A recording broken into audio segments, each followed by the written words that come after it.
I consider psychotherapy martial arts of living.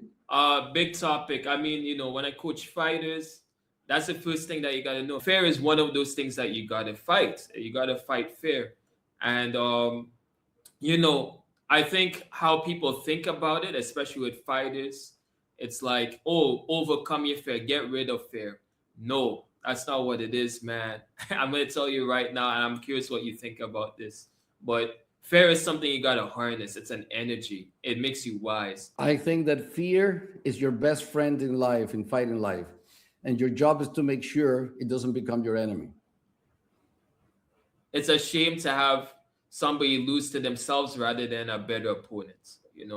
And so you really want to bring your best self to the fight and let the opponent at least be better than you, but don't defeat yourself.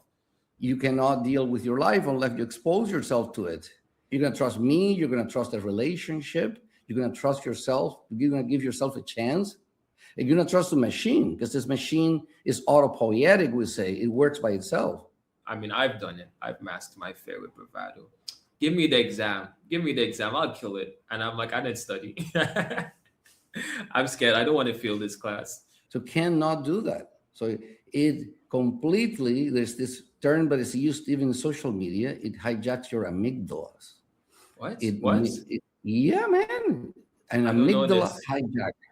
In the case of PTSD, for example, police officers who go to a party and there's a pool and there's kids playing the pool, and the laughter triggers them into a panic attack or feeling really discomfortable because of events surrounding pools and kids. Mhm. So over trauma like that, your brain cannot tell what is real and what is not real, and then you act in ways that are detrimental to yourself. The intoxicating part about boxing, which I've noticed, some guys don't want courage, they want bravado. And they feel like boxing is a way to access a level of bravado. Now, what I tell the guys is that, hey, you can have all the bravado you want, but real recognizes real.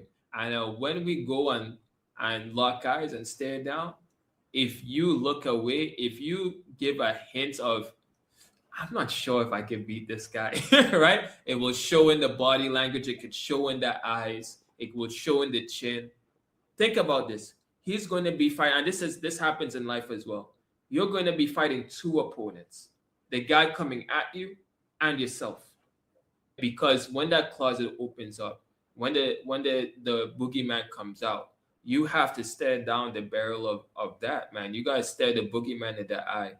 Because the thing that you don't want to happen is you don't want to resign, you don't want to quit. And we know, again, this is an intimacy thing too. People don't have to tell you quit. You know when you quit. You know when you got to that point where you pulled out of the fight.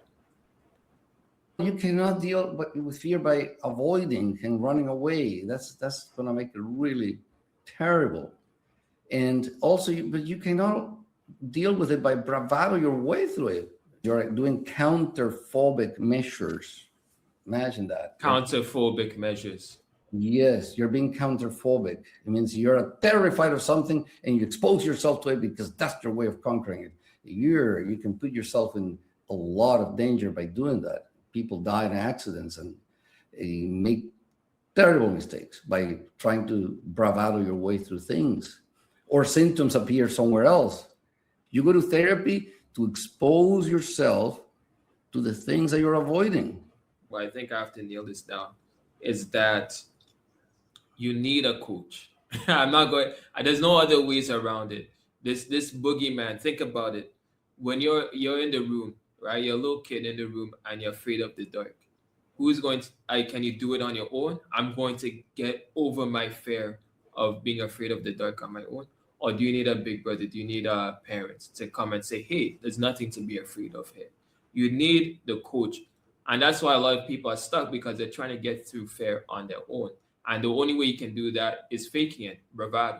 No, you need a real source of trust, a real source of coaching that can say, hey, I believe in you. I know you intimately. I see your fear intimately, and you can overcome this thing.